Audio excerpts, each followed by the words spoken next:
நம்ம எல்லாருடைய வீட்லயும் கண்டிப்பா இருக்கிற ஒரு மருந்து. தலைவலினாலும் சரி, காய்ச்சல்னாலும் சரி, உடனே நம்ம கை போறது இந்த மாத்திரைக்கு தான். ஆனா, இந்த சாதாரண மாத்திரை உண்மையிலேயே நம்ம நண்பன் தானா? இல்ல மெதுவா வேலை செய்யற ஒரு எதிரியா? வாங்க, இத பத்தி நம்ம இன்னைக்கு விரிவாக பார்க்கலாம். முதல்ல இந்த நம்பரை பாருங்க.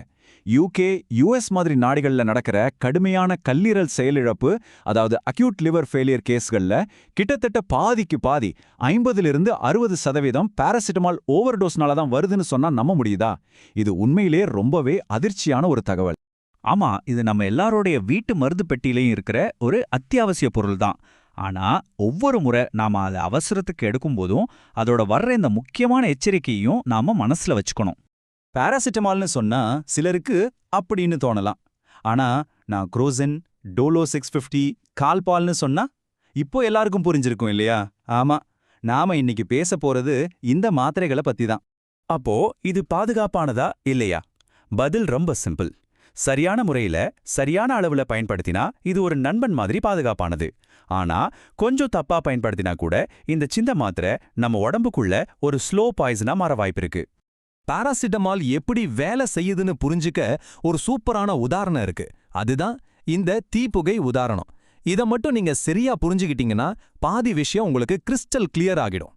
முதல்ல ஒரு முக்கியமான விஷயத்த நாம தெளிவா புரிஞ்சுக்கணும். பாராசிட்டமால் நோயோட மூல காரணத்தை சரி செய்யாது. அது நோயோட அறிகுறிகளை மட்டும் தற்காலிகமா மறைக்கும், அவ்வளவுதான். இப்போ இந்த ஸ்லைட பாருங்க. நம்ம உடம்புல இருக்கிற உண்மையான பிரச்சனை, அதாவது இன்ஃபெக்ஷன் இல்ல இன்ஃப்ளமேஷன், அதுதான் தீ. காய்ச்சல், உடல் வலி போன்ற அறிகுறிகள் அந்த தீயிலிருந்து வர்ற புகை மாதிரி. பாராசிட்டமால் இந்த புகையை மட்டும்தான் கட்டுப்படுத்துமே தவிர உள்ள எரிஞ்சிட்டு இருக்கிற அந்த தீயை அணைக்காது. இது மூல காரணமான வீக்கத்தை சரி செய்யாததால கீழ்வாதம், மூட்டு வலி அல்லது அடிபடுறதுனால வர்ற வீக்கம் போன்ற பிரச்சனைகளுக்கு இது பெருசா வேலை செய்யாது. அதனால தான் இந்த மாதிரி நேரங்கள்ல மருத்துவர்கள் ப்ரூஃபன் போன்ற மற்ற அலர்ச்சி எதிர்ப்பு மருந்துகளை கொடுப்பாங்க. சரி, இது என்ன செய்யாதுன்னு இப்ப நமக்கு தெரியும். ஆனா இது என்னென்ன பாதிப்புகளை ஏற்படுத்தும், அதோட மறைக்கப்பட்ட நம்மள பலருக்கும் தெரியாத பக்க விளைவுகள் என்னென்னு இப்ப பார்க்கலாம். பக்க விளைவுகளை 2 வகையா பிரிக்கலாம். குறுகிய காலத்துல சிலருக்கு குமட்டல், அதிகப்படியான வியர்வை அல்லது அரிதா அலர்ஜி ஏற்படலாம். ஆனா நீண்ட காலத்துல தொடர்ந்து தப்பா பயன்படுத்தும் போது கல்லீரல் பாதிப்பு, சிறுநீரக பாதிப்பு, ஏன் இரத்த சோகை வரைக்கும் கூட போக வாய்ப்பு இருக்கு. குறிப்பா நம்ம சிறுநீரகத்துல இது அனால்ஜெசிக் நெஃப்ரோபதிங்கிற ஒரு பாதிப்பை உண்டாக்கலாம். சிம்பிளா சொல்லணும்னா நம்ம கிட்னிய ஒரு வாட்டர் ஃபில்டர் மாதிரி கற்பனை பண்ணிக்கோங்க. இந்த மருந்து அதிகமா எடுக்கும்போது அந்த ஃபில்டரோட சின்ன சின்ன குழாய்கள் அடைஞ்சுக்கும். அப்போ உடம்புல இருக்கிற கெட்ட கழிவுகள் வெளியே போகாம உள்ளேயே தங்கி ரத்த அழுத்தம், அதாவது பிபி அதிகமாகும். இது ரொம்ப சீரியஸான ஒரு பிரச்சனை. ஐயோ, இவ்ளோ பிரச்சனையான பயப்பட வேண்டாம். எந்த ஒரு கருவியையும் போலவே இதையும் எப்படி சரியா பாதுகாப்பா பயன்படுத்துறதுன்னு தெரிஞ்சுக்கிட்டா போதும். அந்த வழிகள் என்னன்னு இப்ப பார்க்கலாம். இந்த 3 விதிகளை எப்போ ஞாபகம் வச்சுக்கோங்க, இது ரொம்ப முக்கியம். 1. சரியான அளவு. பெரியவங்க ஒரு தடவைக்கு 500 மில்லிகிராம்ல இருந்து 1 கிராம் வரைக்கும் எடுக்கலாம். ஆனா 24 மணி நேரத்துல 4 கிராம், அதாவது 4000 மில்லிகிராமுக்கு மேல 1 மில்லிகிராம் கூட போகவே கூடாது. 2. நேர இடைவெளி. ஒரு டோஸுக்கும் அடுத்த டோஸுக்கும் குறைஞ்சது 4லேருந்து 6 மணி நேரமாவது இடைவெளி இருக்கணும். 3. சுய மருத்துவம் கூடாது. மருத்துவர் ஆலோசனை இல்லாம 1-2 நாளைக்கு மேல நீங்களா எடுத்துக்காதீங்க. பெரியவங்களுக்கு இப்படின்னா குழந்தைங்களுக்கு விஷயம் டோட்டலா வேற. இங்க ஒரு முக்கியமான விஷயத்த நம்ம கவனிக்கணும். குழந்தைங்களுக்கு அவங்க வயசை வச்சு டோஸ் கொடுக்க மாட்டாங்க, அவங்களுடைய எடையை வச்சு தான் டோஸ் கணக்கிடப்படும். பொதுவா 1 கிலோ எடைக்கு 10லேருந்து 15 மில்லிகிராம். அதனால குழந்தைங்களுக்கான மருந்து கொடுக்கும்போது ரொம்ப ரொம்ப கவனமா இருக்கணும். மருத்துவர் சொல்றத மட்டும்தான் கேட்கணும். சரி, தலைவலி, லேசான காய்ச்சல் மாதிரி சின்ன சின்ன பிரச்சனைகளுக்கெல்லாம் உடனே பாராசிட்டமால் எடுக்கணுமா? அவசியமே இல்ல. நம்ம வீட்லயே நம்ம பாரம்பரிய மருத்துவ முறைகள்ல இதுக்கு பல பாதுகாப்பான இயற்கையான தீர்வுகள் இருக்கு.